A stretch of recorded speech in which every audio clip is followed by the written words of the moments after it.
Tá muito bem, Chico. Chico, tem aqui uma pergunta de Dona Maria Lúcia Silva Gomes, Avenida Tucuruvi, 763. Pergunta como se explica o homossexualismo e a perturbação no comportamento sexual à luz da doutrina espírita. Temos tido alguns entendimentos com espíritos amigos e notadamente com Emmanuel a esse respeito.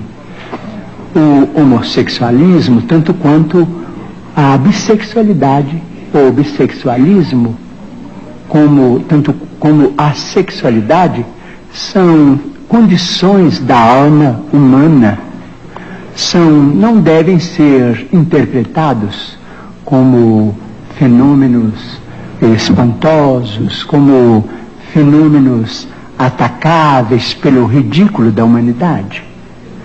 Tanto quanto acontece com a maioria que desfruta de uma sexualidade dita normal, aqueles que são portadores de sentimentos de homossexualidade ou bissexualidade são dignos do nosso maior respeito. E acreditamos que o comportamento sexual na humanidade sofrerá de futuro revisões muito grandes, porque nós vamos catalogar, do ponto de vista de ciência, todos aqueles que podem cooperar na procriação e todos aqueles que estão numa condição de esterilidade. A criatura humana não é só chamada à fecundidade física, mas também à fecundidade espiritual. Quando geramos filhos através da sexualidade dita normal, somos chamados também à fecundidade espiritual, transmitindo aos nossos filhos os valores do espírito, de que sejamos portadores. Não nos referimos aqui aos problemas do desequilíbrio, nem aos problemas da chamada viciação nas relações humanas. Estamos nos referindo a condições da personalidade humana reencarnada, vamos dizer, muitas vezes portadora de conflitos que dizem respeito, seja a sua condição de alma em prova, ou a sua condição de criatura em tarefa específica. De modo que o assunto merecerá muito estudo e poderemos voltar a ele em qualquer tempo que formos convidados num próximo pinga-fogo. Vamos dizer com licença, porque nós temos um problema em matéria de sexo na humanidade que precisaríamos considerar com bastante segurança e respeito recíproco.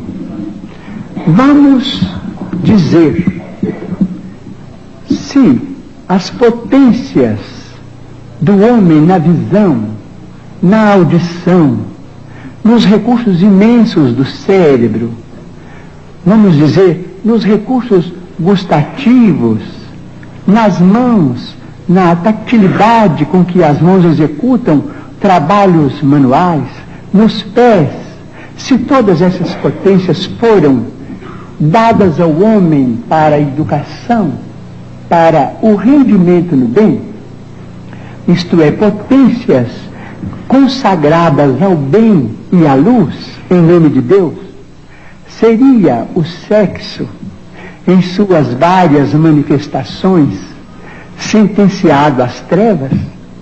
Edivaldo, da atualidade é a questão da união homoafetiva, com os casamentos já legalizados.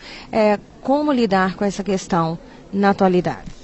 É perfeitamente natural que pessoas que se amam e que se vinculam pela profunda afetividade legalizem essa situação. Não vemos nada que choque dentro da problemática do espiritismo. O que chama a atenção não é o casar ou não casar, é a prostituição do homossexual. Como a prostituição masculina, feminina, do hétero é reprochável, também do homossexual, é um caráter que deve ser posto à margem, porque não é digna. Algumas pessoas creem que a homossexualidade seja a preferência sexual. O Espiritismo nos oferece uma abordagem mais transcendente para esse tema? Normalmente, segundo a genética, trata-se de um fenômeno da própria genética. A pessoa tem esse ou aquele gene que leva o indivíduo à afetividade com essa ou aquela pessoa. Mas nós sabemos que a problemática da evolução permite que ora se reencarne na masculinidade, outra hora na feminilidade. Alguém que durante um largo período reencarnou em uma polaridade, se de golpe vem noutra polaridade, esse indivíduo vai ter a polaridade diferente da psicológica. Se era uma mulher que se reencarnou feminina muitas vezes e vem agora como homem, ela vai ter a masculinidade biológica, mas psicologicamente vai ter a afetividade com aquele que representa o seu caráter. A homossexualidade é uma aprovação para o espírito? Não, é absoluto. Hoje é uma escolha do indivíduo. Pode ser uma escolha hoje. Hoje tornou-se tão popular e tão estimulada que no período da transição, quando o jovem está definindo a sexualidade, diante da divulgação em massa da questão que deveria ter um caráter mais restrito, o jovem opta pela homossexualidade. Se as relações homossexuais caminham de encontro à perpetuação das espécies, a intensificação de sua prática contraria as leis naturais? Difícil dizer que contraria, mas impede a perpetuação da espécie. As criaturas foram criadas, macho e fêmea, para poder reproduzir-se. Mas na área do sentimento, a questão vai muito além. Desde que o indivíduo tenha a homoafetividade, ele merece todo o respeito, mesmo que desse relacionamento não saiam filhos, o que seria ideal nos relacionamentos heterossexuais. Isso caminha para a evolução da humanidade? Não caminha para acabar com os preconceitos. E é uma evolução. Pode-se dizer que é uma evolução na forma de encarar os fenômenos da vida. Mas todo mundo se preocupa com a família, a perpetuação da família. Como lidar com esse processo? Achando perfeitamente natural e orientando. Razão pela qual os pais têm de conviver com os filhos para poderem saber quais são os problemas que os dominam nesse período da transição sexual. E qual a opinião do senhor, com base nos preceitos espíritas, com relação à oficialização dessa união civil homoafetiva? Eu acho justo, porque desde que os indivíduos se unem, se ajudam, trabalham, é natural que se legalize aquela união que vem sendo perfeitamente normal e aceita pela sociedade. Inclusive para a adoção de filhos? Adoção, também. Eu acredito, principalmente em nosso país, quando vemos o número de menores abandonados na rua, e esses meninos podem ser amados, ternamente envolvidos em carinho, dando-se oportunidade de progredir, não vejo por que não adotar.